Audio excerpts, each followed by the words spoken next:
Rotarians, friends, and guests. My name is Becky Fields, and I am the very proud president of the Rotary Club of Tulsa, one of the very largest Rotary clubs in the world. Let's get our program started today with an invocation and pledge from Jessica Carney, our Rotaract president, visitor introductions from past president Ed Monette, and new member introductions from President-elect David Wagner. Hallelujah. All right. Thank you, Lord, for everyone here. We thank you for this beautiful day. We thank you for the people that are here that are serving with their hands and feet, with their hearts. Lord, I thank you that you cause us to rise to a new level of giving and servitude. I thank you, Lord, that you guide us into using the best ability of our mind, soul, body, and spirit. I thank you. We take this agenda today and make ourselves better for it, for ourselves and for others. We thank you, Lord, for making us a part of your royalty. We thank you that you're our kinsman redeemer. In Jesus' name, amen. If you'll do the pledge with me. I pledge allegiance to the flag of the United States of America and to the republic for which it stands, one nation under God, indivisible, with liberty and justice for all.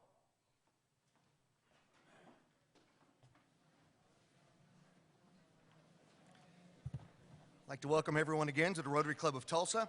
I will be introducing the guests and their host Rotarian. If you will stand briefly when your name is called, sit back down. We'll hold our applause till all have been introduced.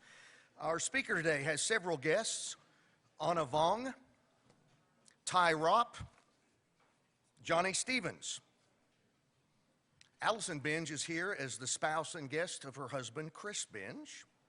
Annie Alexander is here with Chris Benge. Damayan Kritikos, there we got it, all right, is here with Elaine Dishman. Tony Jaramillo is here with Pamela Lindley. Justin McLaughlin is with Mike Neal. Cheryl Thigpen is with John Howland. Lacey Shirley is here as a guest of John Howland. Kevin Blackwell is with Jim Campos. Robert Bresnahan is with Brian Jackson. And Gary Bartlett is with Andrea Nielsen Bartlett. Jan Lobb says, do not introduce Logan Lewis, says he didn't show up. All right. Let's give all of them a round of applause. We have a couple of visiting Rotarians from the Tahlequah Club, Bill Pettit.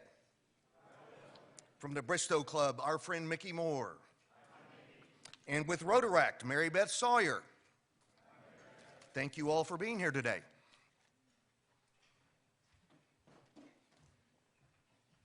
Well, again, welcome to our guests. We're so glad that you are here today. We have three new members today that we're going to introduce, that I'm going to introduce. We're going to do it a little bit different today. They're going to stand. They're all three seated at the table here with their sponsor.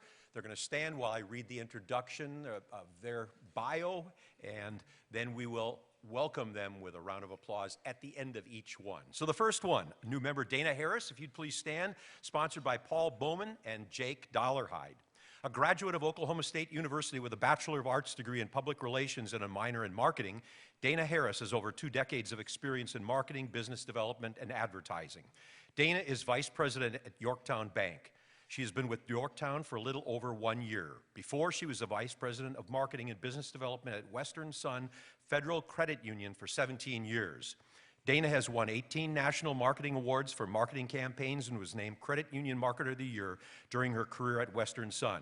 She has been involved in local communities and a very involved member of several chambers. She recently served as the chair of the Bixby Metro Chamber. She was named in the top 40 under 40 in Tulsa. Dana has been married to Chad for 17 years. Her 3 greatest accomplishments and shining stars are her 3 children, Mason 7, Lillian 6, and Hudson 6. A little known fact about Dana: Dana interned for the New York Mets in 1999. Already sounds interesting, right? Serving as their entertainment coordinator. She had the rough job of scheduling and taking care of stars like Chris Rock, Jerry Seinfeld, and Kevin Hart for first pitch and talent to sing the national anthem and producing features used in their game. Please join me in welcoming Dana Harris.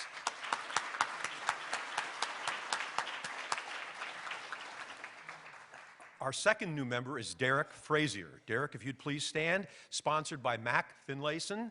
Derek moved back to Tulsa a little over a year ago after living in Northwest Indiana for 13 years. A native of the Tulsa region, Derek graduated from Bixby High School and attended the University of Oklahoma. Although he graduated with a degree in journalism in 2004, he found his real passion, nonprofit charity work. In 2006, he accepted a position as unit director with a company called Opportunity Enterprises in Valparaiso, Indiana, that serves children and adults with developmental disabilities. Later, Derek worked with the Food Bank of Northwest Indiana as a corporate liaison to companies to discourage needless food waste. In 2013, Derek began his fundraising career with Frontline Foundations, a nonprofit dedicated to providing affordable substance abuse treatment and recovery programs to young men and women in the Chicagoland region. In November 2018, Derek returned to Tulsa with his family to pursue fundraising for Parkside Psychiatric Hospital and Clinic, a role that he says is, quote, an honor, end quote, that allows him to give back to the Tulsa community that helped shape him. While he's graduated in the past from Valparaiso Chamber's Leadership Academy and has served as a member of Emerging Leaders Northwest Indiana, his current favorite leadership role is serving as, quote, dad for his 4-year-old daughter, Camille. An interesting fact about Derek, the events of how Derek met his wife were set in motion by dialing a wrong number. Interesting. So pick up those calls you don't know, for those of you who are not married. Okay, Derek was hosting a young adult Bible study at his house in Valparaiso and was encouraged by his pastor to call a young man named Max and invite him to a small group. He left a message and received a call back the next day. But instead of Max, it was another man named Mike. He said, there's no one here that lives by the name of Max, but I'm interested in attending. Eventually, Mike introduced him to his future wife, Lori. Please join me in welcoming Derek Fraser.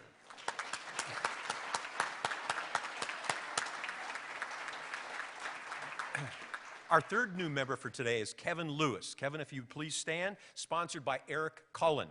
What defines success?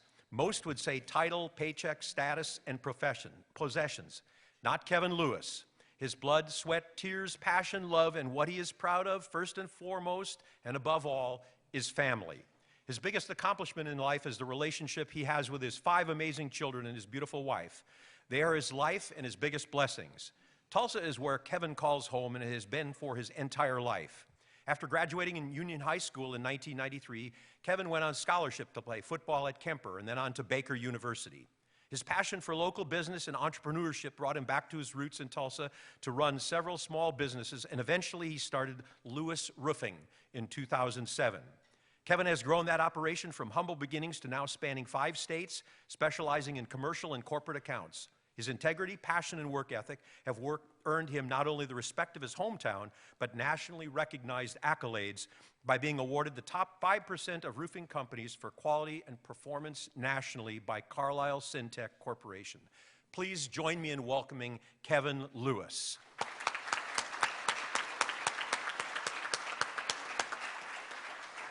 Thank you to each of the new members. We welcome you, and thank you also to the sponsors. Our club is growing.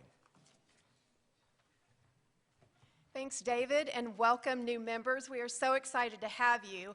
And how fun is this that our membership recruiting team has to keep becoming more efficient as we go on how to announce all these amazing new members. We want to make sure that we get to know you and honor you and also respect our time. So thank you, David, for trying out something new today and keep bringing in those new members. We added 10 new members in December, and we're up a net 5 overall for the year. So as one of the largest Rotary clubs in the world, word is definitely out in Tulsa. This is the place to be. So thank you for joining us today.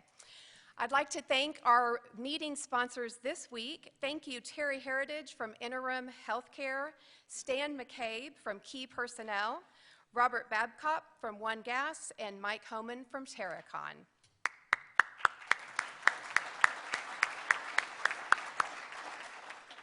And we are not just a large club, we are a very busy club. So following the program today, we have a few committee meetings upstairs.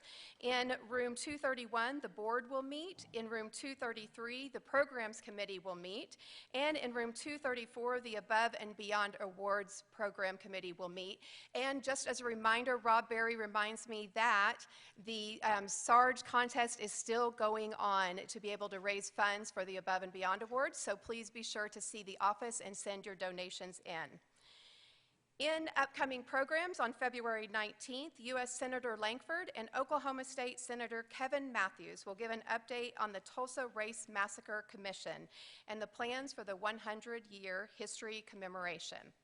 On February 26th, Mike Holder, OSU Athletic Director, will be our speaker. So as always, great programs coming up, so bring your friends. All right, at this time, it is time for Miss Tana Scott, our Sergeant at Arms. Come on down. We're just clipping right along. So much time. I'm going to use this thing today. It's so tall. How is everybody? It's been so long since I've seen you once again. Excuse my voice. I'll get back to being better. Oh my goodness. So they're really, I was thinking, it's been a while. I need to come up with something really a fun picture of the week, but there really hasn't been anything that has happened, really, lately. So I just think, I'm just going to Nothing? start. I don't believe you. That was the only thing that's happened at all. It's even a bit controversial. So we're going to go right into Fine Time. Tiffany, are you here? I saw you. How are you? So she is donating $450. Happy 45th birthday. Her donation is to go to the Above and Beyond Awards. And then, well, we're not done. Yeah. But we're not done. She also wanted to recognize Hammond. Happy 5th birthday. And donate another $50. You did post a picture of him laying on his back. That was the cutest thing I think I'd ever seen. And my dog is not here today. She's here, but not here because of the board meeting. I thought it was inappropriate. Tony Otto, are you here today? Thank you so much. Happy birthday, February 1st. This was before, so did you have fun in Mexico? Okay, good. He donates $100 to the foundation. Thank you so much, Tony.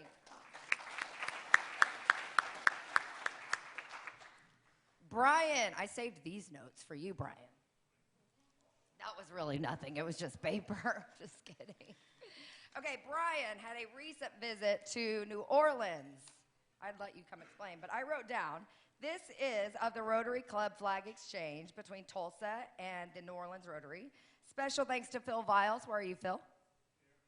Special thanks to Phil Viles for the directions in the best places to eat and drink. Thank you so much, Brian. David Wolfers, are you here today? Oh, Phil. Okay, well, it is his Rotary anniversary was on January 20th, so if you see David, wish him a happy anniversary and thank him for his $200 donation to the foundation.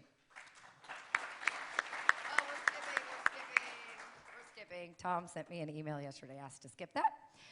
Jose Medina, are you here? Doctor. Oh. Okay, well, wish him a belated birthday on January 26th. $100 to the Rotary Foundation. Thank you so much, Dr. Medina. If you have any fines, any donations, any special requests, please email or call me. Sorry. Yes. I'd like to make a $25 donation in the name of Ed Monette. Yeah. Wearing an orange tie and painting. Ed, where are you? Yeah. Nice. Nice. If we had a fine awards, that one would win. Yeah. Thank you to everyone who is giving. And also at this time, we have another side mic announcement. Lynette Potter with the Service Above Self and People of Action Committee. Okay. Monday is President's Day. If you are off that day, stand up. Quickly, stand up. If you're off President's Day, come on, people. Even if you're retired, there are people out there. Come on, if you're not working Monday, Robert, stand yeah. up, stand up. Okay? That's it? Really? I thought there would be a lot more. At any rate, you may sit down. Everybody sitting as well as standing are now my target audience because I really thought my target audience was going to be bigger. So, people in action, that's what we're all about, Service Above Self. We're going to be working at the Tulsa Day Center for the Homeless. That's at 415 West Archer. They are under construction, so we're very limited. There's only 6 slots left that you can sign up for, and you will get double bonused that day. So however, we're going to work 2 hours from 2 to 4 on Monday, President's Day. You're double bonused, so that's as if you're working 4 hours. So please sign up. You may sign up by calling me, emailing me, writing me, asking the Rotary office, however you want to get hold of me. Sign up and let's fill up those last 6 slots. Thank you.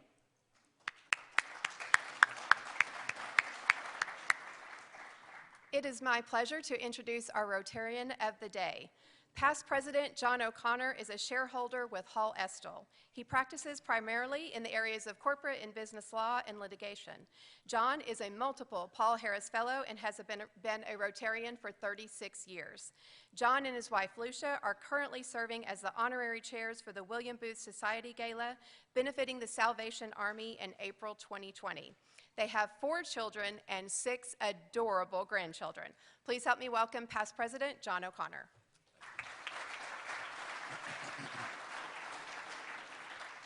Thank you, President Becky. We have another great program for you today. Dr. Casey Shrum is the president of the OSU Center for Health Sciences. She was born in Tulsa, raised in Coweta. Her undergraduate degree is from the University of Arkansas. She earned a Doctor of Osteopathic Medicine degree from the Oklahoma State University College of Osteopathic Medicine, and has completed executive leadership and management training programs at Harvard University and Stanford University. In 2013, Dr. Shrum was named president of the OSU Center for Health Sciences, becoming the youngest and first female president and dean of a medical school in the state of Oklahoma. President Shrum holds the George Kaiser Family Foundation Chair in Medical Excellence and Service, and the St. Francis Health System Endowed Chair of Pediatrics. A year ago, Governor Kevin Stitt appointed her to his cabinet as Secretary of Science and Innovation. Under her leadership, the OSU Center for Health Sciences has experienced unprecedented growth. The student enrollment has more than doubled as new academic programs have been established to meet the healthcare workforce needs of Oklahoma. She also spearheaded the construction of the A.R. Tandy and Mary Louise Tandy Medical Academic Building, a state-of-the-art learning facility that houses Oklahoma's largest and most technologically advanced hospital simulation center. She's a strong supporter of collaborative partnerships. She has worked with the Cherokee Nation to establish the country's first tribally affiliated medical school called the OSU College of Osteopathic Medicine at the Cherokee Nation, which opened last year. Most recently, President Shrum helped secure a landmark investment from Purdue Pharma in the amount of $197.5 million to create a center of excellence in addiction treatment and studies to address the opioid addiction epidemic in Oklahoma. She sits on numerous boards and has received many recognitions, including the Journal Records Woman of the Year Award last year. She is going to tell us something about some exciting news that we just heard this week about the VA hospital. She is the mother of 6 children, 3 adopted from Ethiopia. She has 3 at Oklahoma State University. She has 3 then who are also seniors in high school at 3 different high schools in our area. One of her favorite hobbies is watching soccer, since that's what the kids have done. She and her husband Darren have been married 28 years. She is Jan Lobb's, our member's niece. It is my privilege to introduce to you President Casey Shrum.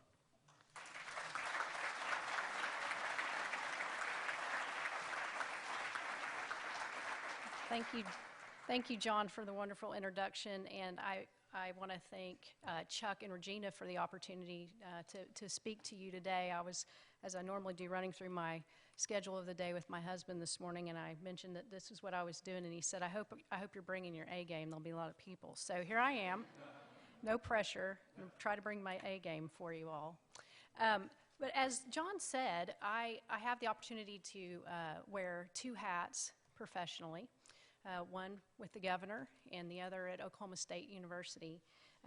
So I'm going to touch on some of the things that we're doing as cabinet secretary, but also I'm going to have but also talk about some of the big projects that we have going on at OSU. So just to kind of kick off what we do, what it looks like for science and technology. The governor really talks about wanting to be a top 10 state, and what does that mean, and what do we need to do to move the needle? And so there are really 5 areas. The Milken Institute produces a ranking system every 2 years in science and technology. And if you can see, we're ranked 47th, but if you're an optimist like me, you look at that and you say, there is a lot of positive changes that we can make. And so we have a lot of work to do, but I think we have a lot of great assets in the state that can really make a difference. And so what they're really looking at, and I'll run through these really quickly, is human capital. So how many degree programs are we putting out, bachelor's, master's, doctorate level in science, technology, and engineering degrees? What does it look like, research and development? What is our capacity to attract funding, both from academia and industry, but also by way of small business innovation research and technology transfer grants? What does our workforce look like? What is the percentage of our workforce in science and technology fields compared to the overall workforce of the state?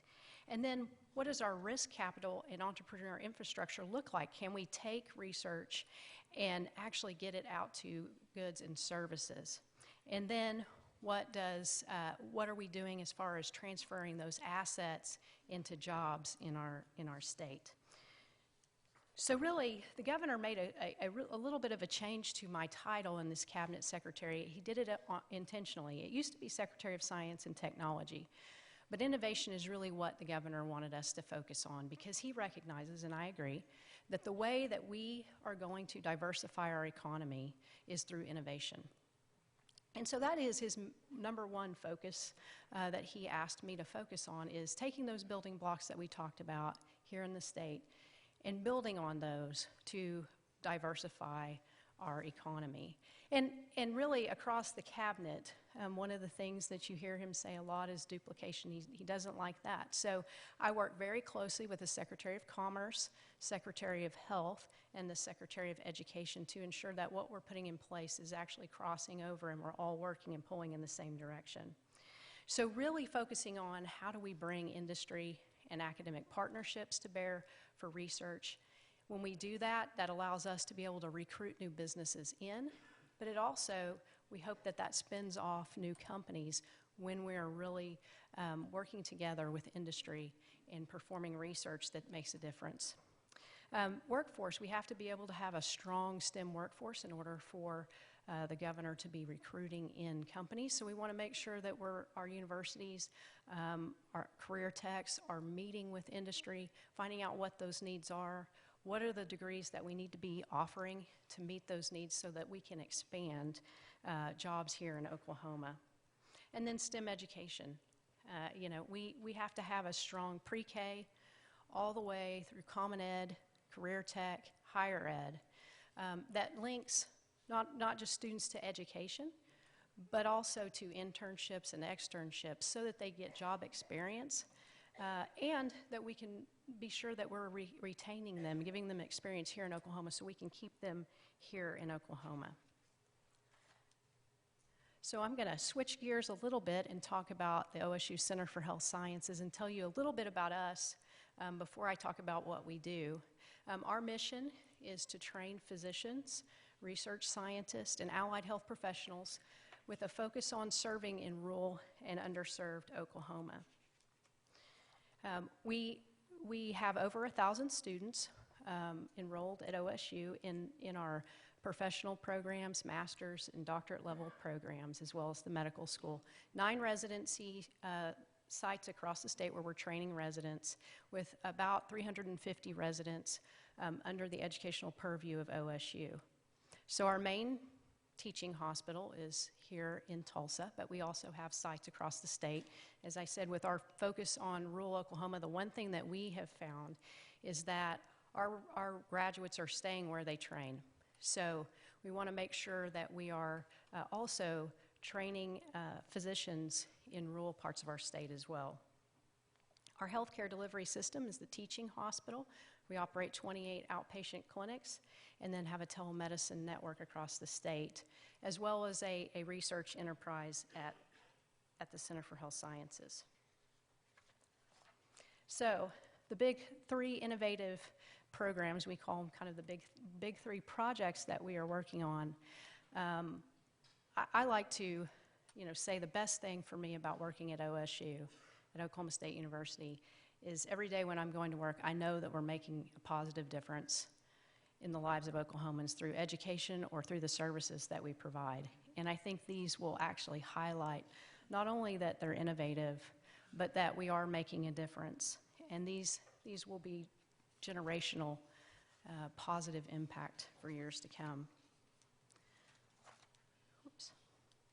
So we'll talk about the collaboration with the Cherokee Nation. So for many years, the Cherokee Nation has allowed our students to do rotations with them and part of their clerkship and training. But really in the past few years, as former Chief Bill John Baker and the current Chief Hoskin really began to focus on improving the health of the Cherokee people through transforming their health system, we found a shared vision there, because our focus really has been on improving the health of rural Oklahomans and underserved populations. And so through that, through their emphasis in growing their infrastructure and the need for more physicians, a very strong partnership came to be that created in 2018, we announced the first tribally affiliated medical school in the United States. It will be a 4-year school, and this is a picture of the rendering of the building that's being built next to the Hastings Hospital in Tahlequah. It's an 84,000 square foot hospital or building, and it will house all 4 years of our medical students, and we will utilize not just the Cherokee Nation's health system for our students to rotate through, but other tribal health systems as well. And we are expected to start our first class in the fall of 2020. So if we're not, our class is not full now, it will be in the next few weeks.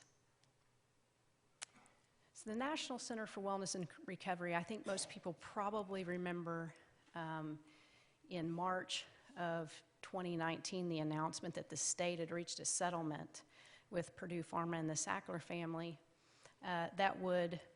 that the OSU Center for Wellness and Recovery would be the beneficiary of money that was going to a foundation to support our work in the opioid abuse and use, the opioid crisis. So we have this vision statement, but I always, like to share, that wasn't our, 2019 really wasn't our first entrance into this. And as I said, a lot of the things that we do them because they make a difference. 2013 was really when we decided that mental health and substance abuse was going to be an institutional priority for us. One, because there's an opioid crisis. Two, a shortage of providers. But I made that decision after I had an opportunity for one of our medical students' fathers came to visit with me in my office to share with me that he had lost a son to addiction following a college injury where he was put on pain pills. And the first place they went was where many people would go when they realized their son was struggling, was to their primary care physician. And they didn't receive very good advice, and they really struggled trying to find the right place or what to do. And he shared that with me because he said he never wants another family to have to experience that kind of tragedy. And as I sat there and listened to him and reflected on my training as a physician and really what we were doing in our curriculum, I realized that we had something that we could do to ensure that we did all that we could to prepare physicians that that situation never occurred again. And so while we have this great vision statement, eloquently written vision and mission statement, it really is because there's serious issues. And so in 2013, I made that decision. In 2015, we were probably one of the first medical schools, if not the first medical school, to make it mandatory that all of our students have to take an addiction medicine course and spend time rotating through a treatment center. We continue to advocate for other medical schools to do that. So in 2019, when we received that settlement, it instantly made us outgrow our strategic plan because it was really something we were providing care and we were doing research, but we were doing it on a budget that really I had set aside from within what we were currently doing. So our 4 pillars that we look at the National Center for Wellness and Recovery is treatment, research, education, and advocacy. And so the education I talked a little bit about, we do that with our medical students, but I also am proud to say that, if you look nationally, about 10% of physicians are trained to do medically assisted treatment. 100% of our physicians at OSU are trained. We require that all of our second-year residents are trained each year. And so we really work to try to take best practices and push those out to physicians who are on the front line through something called Project Echo. Our advocacy is really around stigma, harm reduction, and then around prescribing and proper prescribing. Our clinical, the treatment, we have outpatient clinics, and that's expanding. And as we roll out our strategic plan for our center, we're developing partners across the state so that not only can people access care here in Tulsa, but across the state. Because as you know, when someone's in crisis and they want to get treatment, they don't have time to wait to decide where they should go or to travel somewhere. So we're really looking at how do we create capacity across the state through the use of the foundation to expand that capacity. And then I'm going to dig in just a little bit to the research piece of it. And I think this will illustrate a little bit about what the governor really wants us to do at the university in linking to industry as well. So as a part of, after the settlement, probably around August, we signed an MOU with Purdue that would allow them to transfer their research and development assets, 3 lines of non-opioid pain medication research that they were doing to OSU, as well as biomarkers in DNA that they had collected over 20 years of pain trials to do research into addiction and pain. Really, those research assets and the biomarker research that sets us up to do, we believe that is probably the largest DNA and biomarker repository in pain and addiction in the United States. So it will really allow us, the focus of our center is not that we can provide everything or have the solutions, but to really be, in some cases, leveraging our core strengths, but creating collaborations with other academic institutions that have strengths, industry, all with a focus to bring about solutions and really decrease the rates of addiction across the United States. So as we signed that agreement and we continued working with them, and there's a lot in the process of getting DEA approval to bring all of those to us, and Purdue did relinquish any ability to commercialize any of that research.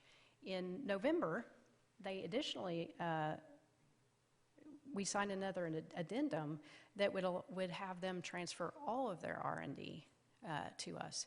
So now we have about 80,000 molecules that are, again, focused on pain and addiction pharmacology, as well as the biomarker research. So what we really, you know, as I was talking about, well, how does this work with other industries? So out of the collaboration and really the understanding of the fact that, you know, now we have these research assets, we're in conversations with about 4 companies that are interested in Tulsa and what kind of research collaboration we can have. And so we're really looking at how do we partner and how do we have those companies have a presence here in Tulsa. So not only can our students have the opportunity to work inside their companies, but potential employment when they graduate, but also the strength of a university having these assets is that, you know, we are doing research for the good of doing research into trying to get products out, which many times pharmaceutical companies are looking at what can they get to the market quickest, which is the best to go to market. So vice versa is sometimes universities don't move as quickly as industry. So it's a great partnership in having industry and academia together to bring about solutions quickly and in a way that's innovative. But also, I think, you know, this will have an impact on our community and begin to develop a biotech group around pharmaceuticals here in Tulsa. So I think everybody's probably heard, as John said, about the VA announcement this week. So our third project that we have been working on is actually what we refer to as the Academic Health Center. And if you're wondering where this very attractive building is located, it's at 3rd and Houston. So if you have parked at the Cox Business Center, if you've parked across from the Cox Business Center, you've parked in that parking lot. So this building is actually the site of where the new VA hospital would be built. That is a rendering of what it would look like when it is renovated. The VA hospital, we began partnering and really looking at community interest probably about 2 years ago, and trying to look at engage interest in what is called participating in what is called the Chip In for Veterans program, and it was an act in 2016 that allows a community to come together to put together a proposal to build a hospital that the VA has already listed on their hospital list that needed to be replaced. And so it requires that the community chip in resources. So the building, the state signed an MOU to transfer that building to OSU. We have, again, very wonderful philanthropic community here in Tulsa that is putting in private dollars to allow us to put this proposal forward. One of the key pieces of the proposal of the chip-in program was that it has to have a federal appropriation. And so Monday, we found out that the president had included this project in his budget. You know, the fact that when we started really talking about this, we really felt like it was truly a moonshot. There are so many things that needed to come together to get this even to this point. And what has been wonderful is that the way the VA is looking at this is this would be the new medical surgical, but they would repurpose the Muskogee VA hospital to provide mental health services, addiction services, long-term care, and then really expand what they're doing and put money into that facility as well. But what it does for veterans is we believe that it'll provide about 30% more care than what currently happens in Muskogee, partially because the majority of the veterans are living in the Tulsa area. And I was really pleased. I receive all of the clips of the news, and I was looking through the coverage, and I was watching, and there was the News 2 Works for You, and they talked to veterans about this project. And hearing them talk about how meaningful it was that Oklahomans thought it was important that they get good care, and how much easier it was going to be for them to get to this hospital because it's on a public transit route, and how they'd been having to travel to the clinic and then wait for a shuttle, and how excited they are was really rewarding. It will be a 58-bed medical surgical hospital. In collaboration, OSU will be providing some care. It gives us the ability to joint hire specialists, so that increases the access to specialty care for veterans. But between this academic health center campus, not only will house a VA hospital, but a new mental health hospital for the state, which would be a 60-bed mental health hospital with a mental health ER, so that patients who are experiencing a mental health crisis aren't waiting in an emergency room for care. And as there was a study done in the Tulsa area about access, one of the big challenges was for law enforcement having to sit with people and get them cleared. This will allow that to ease and better access as well. So the overall project is about $207 million project. I outspoke flipping my slides here. Yeah, $207 million capital project. The VA center in and of itself, when you look at, we've done economic impact studies, it's 1,300 new jobs, not construction jobs, 1,300 new jobs once it's open, with a $230 million economic impact annually to Tulsa. So not only are veterans going to be accessing better care and experiencing better health outcomes, as we're training more physicians, 100 new residency slots, so 100 new physicians, when they graduate, as I said before, they stay. That means they're going to be taking care of Oklahomans. So it's good for Oklahoma. It's good for health outcomes for our veterans, good for health outcomes for Oklahomans. It's a positive for our economy and for our students as well. I mean, it really gives our students the opportunity to engage with veterans and learn more about specialty care that they need to provide there. I can't end talking about this without really saying, well, first of all, I was supposed to make sure I said this is not an actual picture of what this is going to look like, that we've actually hired a firm. So we've had a lot of people ask for pictures or renderings. This is not it. We have hired a consulting firm to come in and do a campus master plan and decide where buildings should be to flow. So this is just a picture that we have here.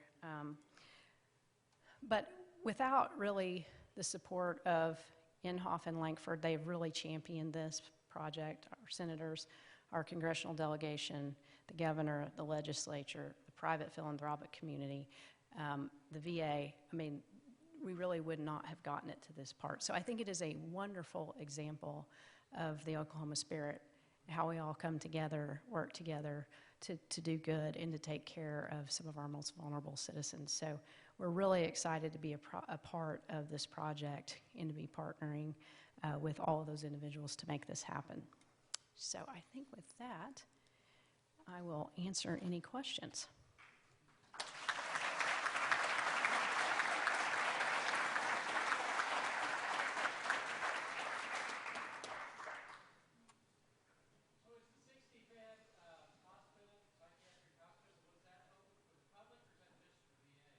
It'll be open to the public. We have had some conversations with the VA about whether they want some space in that facility or not, but that is for the public. Can you please share again the timeline for that facility? Yes. So our plan would be for the VA would be to begin construction of mid-2021 and to have it open by the end of 2023.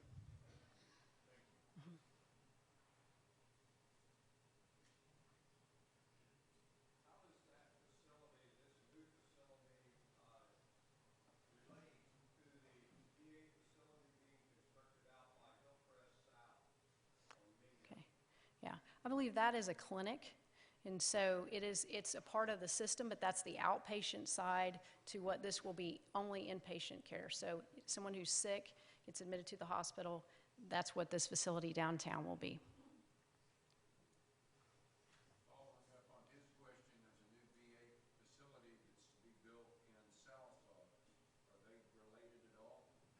No. So this will still be the inpatient hospital. I think that's long-term. State, long-term, yeah. In your cooperation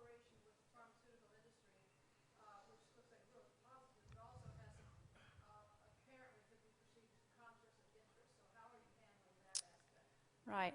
Well, so part of this is all the assets that OSU has received, Purdue has given up any rights to. So there's no commercialization, there's no ability for Purdue to make any money off of anything that they've donated or any work going forward on those molecules or for us. The pharmaceutical industry, obviously, we're not really looking at anyone who is trying to develop any kind of pain drugs, so to speak. We're really looking at what companies have a complementary expertise to what we're trying to do. So those companies, for example, some of them are wanting to donate their expertise to our facility, or medication or those kind of things. So one of the things I didn't talk about with Purdue is part of that settlement is $20 million worth of addiction treatment drugs coming to the state. So some of the other companies are looking to do the exact same thing.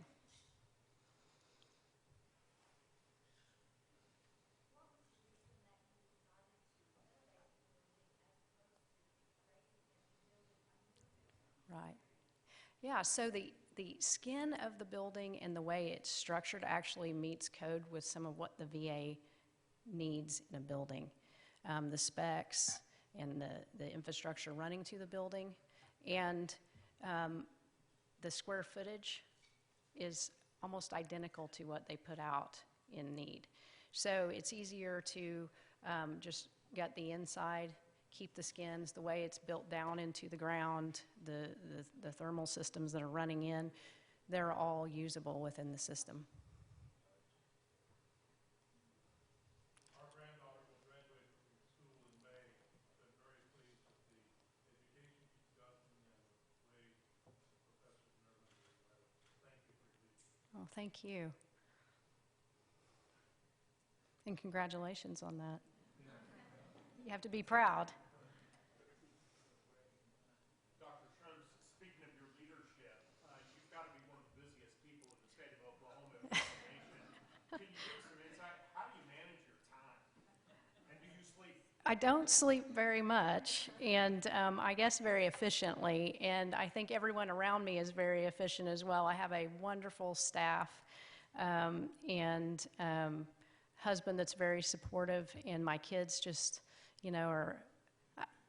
when this past year when I was named the Woman of the Year at the Journal Record and the kids were there, it was probably, them sitting there yelling, "That's my mom." That was the most touching moment because they do sacrifice a lot of time, but it's a really, they have a really interesting perspective about the difference that we're making. And so I am busy, and I think they're a little older. They're busy too. They're not. My husband tells me all the time, they're not sitting around missing you, so don't worry. Sometimes I don't even know I'm not there. So, but anyway, no, it's very rewarding. It is busy, but like I said, I have a wonderful leadership team. Some of them are here, and they're always willing to just jump in and do what needs to be done. And it's just, living a life with purpose is what makes me happy. So I appreciate the opportunity to serve. Is Johnson & Johnson or is other companies that we contribute? No. I think they're still at odds with the state, so.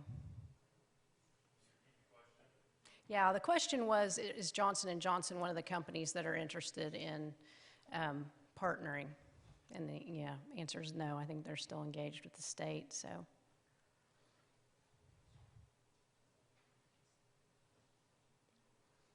All right. Well, thank you all for the opportunity to be here.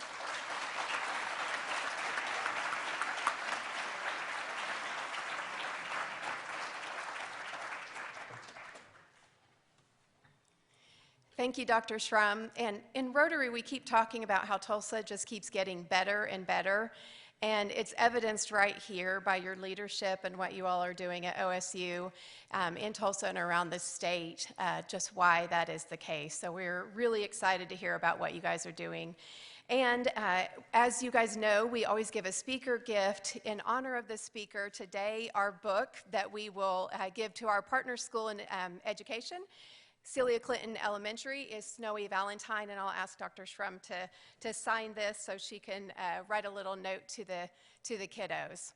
Also, in one little thing that she had told us that I wanted to share with you, that she had told John and I prior to the meeting, she mentioned that she has adopted 3 children from Ethiopia. And she congratulated us. We were talking to Mickey from the Bristow Club and how he has been so instrumental in digging our water wells in Nicaragua, along with Judge Peterson and all of his international crew. To date, we've drilled over 500 water wells in Nicaragua. And she was just mentioning how, as a doctor, that she sees such a need for clean water around the world. In fact, one of her sons, she adopted as a boy in the first, as a young boy, and as the first photo that she saw of him, he was holding a bottle of water, and it was muddy water. And he had explained to her that the way they filter their water was he would hold his T-shirt out and hold a cup beneath it and pour the water through that just to get the sediment out a little bit. So thank you for sharing that with us, and just thank you for everything you're doing, whether it's donating to the Water Well Project or volunteering here in Tulsa. You know, we are affecting lives around the world. And Rotary Club of Tulsa, you are change makers. You are leading the way. You are agents of change. Now go change the world.